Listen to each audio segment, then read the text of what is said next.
भाग्य और कर्म रहेंगे कम, फिर भी लाभ में होगा दम। मन में संजोए हुए स्वप्न तभी पूर्ण हो सकते हैं जब उन पर मन से कृति की जाए। इस मार्च माह में आपकी कर्क राशि पर पड़ने वाली 4 महत्वपूर्ण ग्रहों की दृष्टि आपको यही सूचित कर रही है। नमस्कार, मैं एस्ट्रो गुरुमा डॉक्टर ज्योति जोशी आप सभी ज्योतिष प्रेमी एवं अध्ययनकर्ताओं का हार्दिक स्वागत करती हूँ। हम मार्च महीने के राशिफल का अध्ययन कर रहे हैं। आज हम कर्क राशि के जातकों के लिए यह महीना कैसा रहेगा, इस पर विस्तार से वार्तालाप करेंगे। विभिन्न दृष्टिकोण से हम इस महीने की ग्रह स्थिति का शास्त्रोक्त विश्लेषण करेंगे। साथ ही वीडियो के अंत में इस महीने करने वाले विशेष उपाय मैं आपको बताऊंगी, इसीलिए वीडियो अंत तक देखें।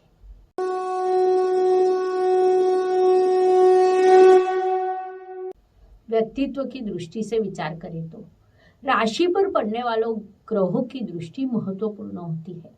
मंगल ग्रह कर्क राशि के लिए राजयोग कारक माना जाता है, जो आपके सप्तम स्थान में उच्च अवस्था में विराजमान है। उसकी दृष्टि दशम स्थान, आपकी राशि और धन स्थान पर होगी। परिणाम स्वरूप वह आपके कर्तृत्व में बड़ी वृद्धि करेगा। जटिल से जटिल प्रसंग में भी आप धैर्य से खड़े रहेंगे, बड़ा कर्तृत्व करेंगे, उन्नति की दिशा में मार्गक्रमण भी करेंगे। संक्षेप में यह महीना आपके व्यक्तित्व को समृद्ध करने वाला रहेगा। आपको पूरा उपयोग करना चाहिए। पारिवारिक दृष्टि से विचार करें तो द्वितीयेश की स्थिति को देखना महत्वपूर्ण होता है। आपका द्वितीयेश अर्थात ग्रहों का राजा रवि, वह मार्च महीने के प्रारंभ में अष्टम स्थान में विराजमान रहेगा। उसके बाद 15 मार्च को वह राशि परिवर्तन कर आपके भाग्य स्थान में प्रवेश करेगा, जिस कारण आपका भाग्य समृद्ध होगा। लेकिन सभी ग्रहों का एक नियम है, पहले बाधाएं, परेशानी, संघर्ष और बाद में सफलता। उस पद्धति से महीने के पहले पखवाड़े में रवि आपको बाधाएं, परेशानी और संघर्ष का सामना करवाएगा, जिस कारण आपके परिवार में विवाद उत्पन्न होने की संभावना है। इस अवधि में अपनी भाषा पर नियंत्रण रखें। पारिवारिक एकता बनाए रखना आपके लिए आवश्यक होगा।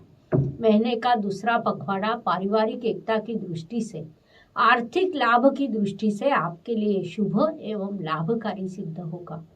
इसे ध्यान में लेते हुए आपको उचित योजना बनानी है। पराक्रम परिश्रम की दृष्टि से विचार करें तो कर्क राशि के परिश्रमेश बुध ग्रह की स्थिति महत्वपूर्ण होती है।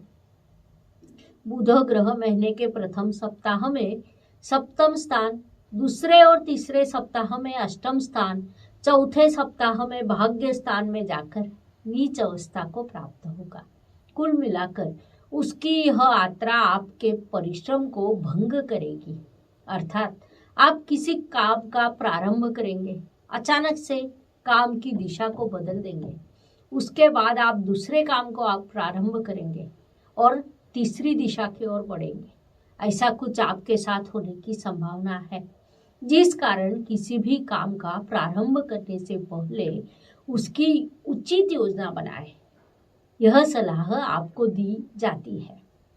वास्तु, वाहन, भूमि, सुख शांति के दृष्टि से विचार करें तो इन सभी के कारक चतुर्थ के चतुर्थ स्थान में यह स्थिति निर्माण हुई है, जो शुभ मानी जाती है। साथ ही आपके चतुर्थ स्थान पर गुरु महाराज की शुभ दृष्टि है।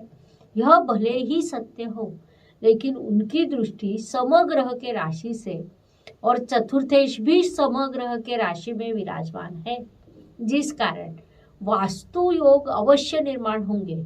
लेकिन उस दृष्टि से आप थोड़े सावधान रहें। उचित जानकारी लेकर सोच समझकर वास्तु में निवेश करें, क्योंकि इस महीने में आपके साथ धोखा होने की संभावना को नकारा नहीं जा सकता। साथ ही माता जी के स्वास्थ्य का ध्यान रखें। शिक्षा एवं इष्ट देव के सहयोग की दृष्टि से विचार करें तो मार्च महीना कर्क जातकों पक्का है, ऐसा हम कह सकते हैं। विशेष रूप से टेक्निकल, मैकेनिकल, मेडिकल, फार्मा के विद्यार्थियों के लिए यह महीना बड़ी सफलता का रहेगा। आपके अध्ययन को उचित दिशा एवं गति प्राप्त होगी। इष्टदेव आपको भरपूर सहयोग प्रदान करेंगे, इसीलिए आपको इस शुभ अवधि का सदुपयोग करना चाहिए। कुंडली के पंचम स्थान से हम शिक्षा के साथ प्रणय भी देखते हैं। उस अनुसार एक अच्छा साथी आपको इस अवधि में मिल सकता है। आपकी मित्रता प्रेम संबंध में रूपांतरित हो सकती है।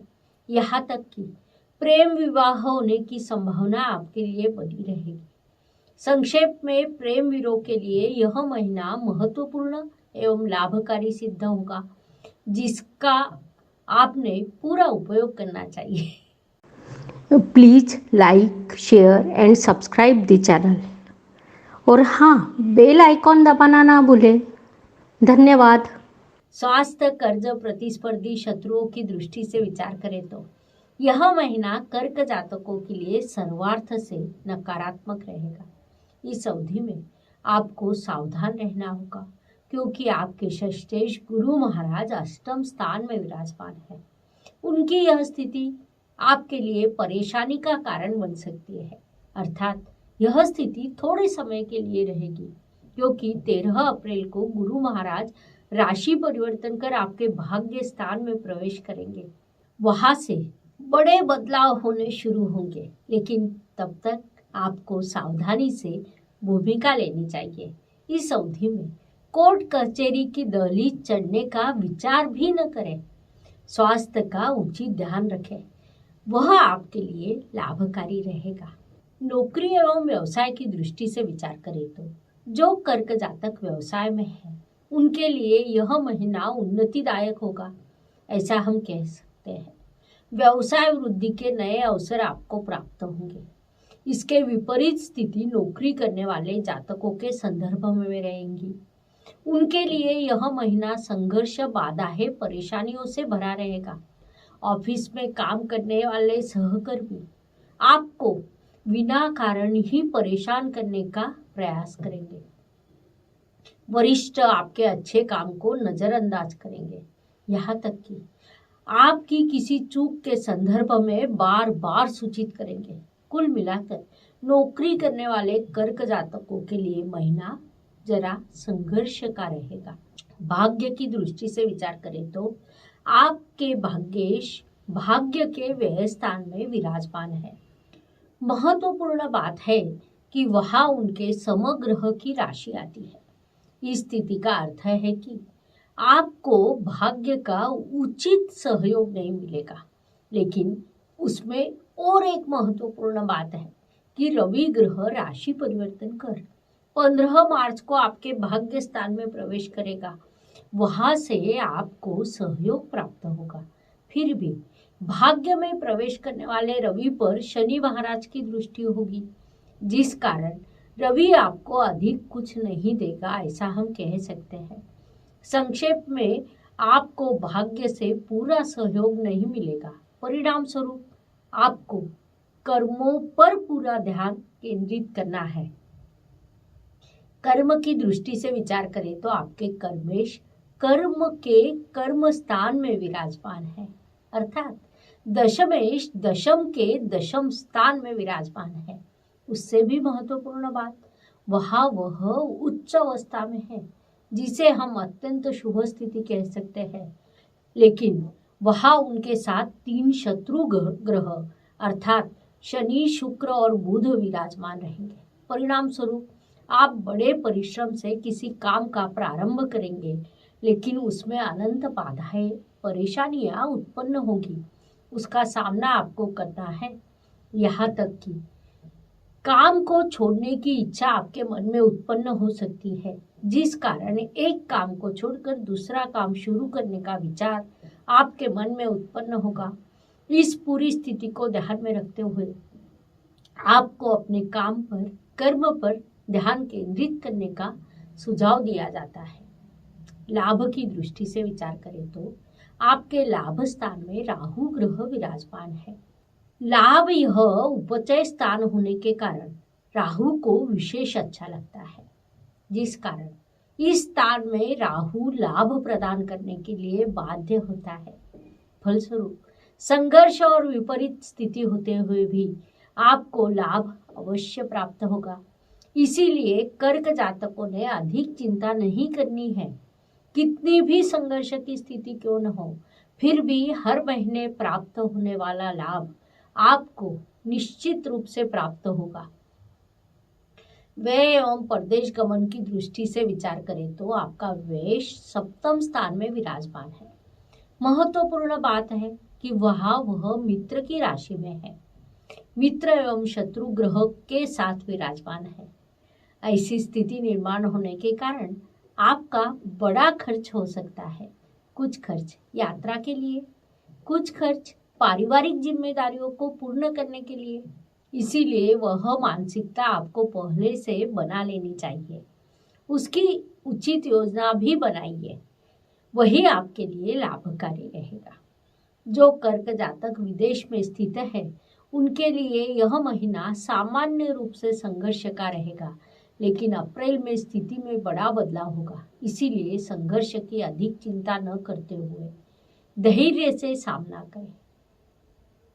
हर दिन किसी के लिए समान नहीं होता। जीवन में सुख दुख और उतार चढ़ाव होते ही है। उस अनुसार महीने के कुछ दिन सभी के लिए बेहद शुभ तो कुछ दिन अशुभ, तनाव और संघर्ष से भरे होते हैं। उस अवधि में हमारा व्यवहार कैसा है, इससे हमारी सफलता निर्धारित होती है। इस दृष्टि से 5, 14 और 24 मार्च यह दिन शुभ रहेंगे। इसीलिए आपको प्रयास करना है कि इन दिनों में सबसे आवश्यक कामों को पूरा करें। साथ ही 3, 12 और 22 यह दिन अशुभ रहेंगे, तो हो सकता है इन दिनों में आपका संघर्ष बढ़े। इसीलिए आपको इन दिनों का उचित नियोजन करना है, जिससे मानसिक स्वास्थ्य बना रहे। उपायों की दृष्टि से विचार करें तो ज्योतिष शास्त्र में कई सीधे, सरल एवं छोटे छोटे उपाय बताए गए हैं, जो हर कोई कर सकता है। उपाय भले ही छोटे हो, प्रभाव बड़ा होता है। अशुभ चीजों की अशुभता कम करने की और शुभ चीजों की शुभता बढ़ाने की शक्ति उनमें होती है। मार्च महीने में होलिका दहन का बड़ा उत्सव आता है। इस दिन कुछ सरल उपाय करने पर आपको शुभ परिणाम प्राप्त होंगे। होलिका दहन का महत्व सभी को ज्ञात है। इस दिन सभी बुरी चीजों का दहन करना होता है। उस अनुसार कर्क राशि के दृष्टि से होलिका दहन के दूसरे दिन वहां की राख घर पर लेके आए, उसे लाल कपड़े में बांधे और लॉकर में सुरक्षित रखें। इस सीधे सरलता से करने के योग्य उपायों से आपको शुभ परिणाम निश्चित रूप से प्राप्त होंगे। तो कर्क जातकों के लिए मार्च 2022 कैसा रहेगा, यह समझने के लिए जानकारी पर्याप्त है। फिर अवश्य मिलेंगे। धन्यवाद। शुभम भवतु। जय ज्योतिष। Please like, share and subscribe the channel. और हाँ, बेल आइकॉन दबाना ना भूलें। धन्यवाद।